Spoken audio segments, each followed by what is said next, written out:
वालेकुम व्यूवर्स, कैसे हैं आप सब लोग। उम्मीद है आप लोग ठीक ठाक होंगे और अपना बहुत ज़्यादा ख्याल रख रहे होंगे।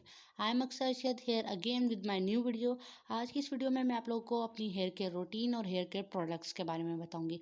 दोस्तों, मुझे हेयर के ऑलमोस्ट सारे ही मसले थे। स्प्लिट एंड मुझे था, डैंड्रफ मुझे थी, हेयर फॉल मुझे था, और हेयर ड्राई वो तो बहुत ही ज़्यादा मेरे हेयर ड्राई थे। मैंने हर तरह की चीज़ यूज़ की, हर ब्रांड के शैम्पू, कंडीशनर, ऑयल यूज़ किए, लेकिन कोई रिजल्ट नहीं आया।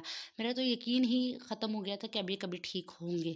मेरी एक फ्रेंड जो कि ओरिफ्लेम की ब्रांड पार्टनर है, उसने मुझे ओरिफ्लेम के प्रोडक्ट्स रिकमेंड किए। पहले तो मुझे यकीन ही नहीं आ रहा था, लेकिन उसने 100% गारंटी ली और मैंने इनको यूज़ किया। इसमें आप देख सकते हैं मिल्क एंड हनी का शैम्पू, हॉट ऑयल और लव नेचर का हमारे पास मास्क है। आप लोग यकीन नहीं करेंगे, फर्स्ट वॉश में इसने मुझे बेस्टेस्ट रिजल्ट दिया और सब पूछे थे कि क्या यूज़ किया है।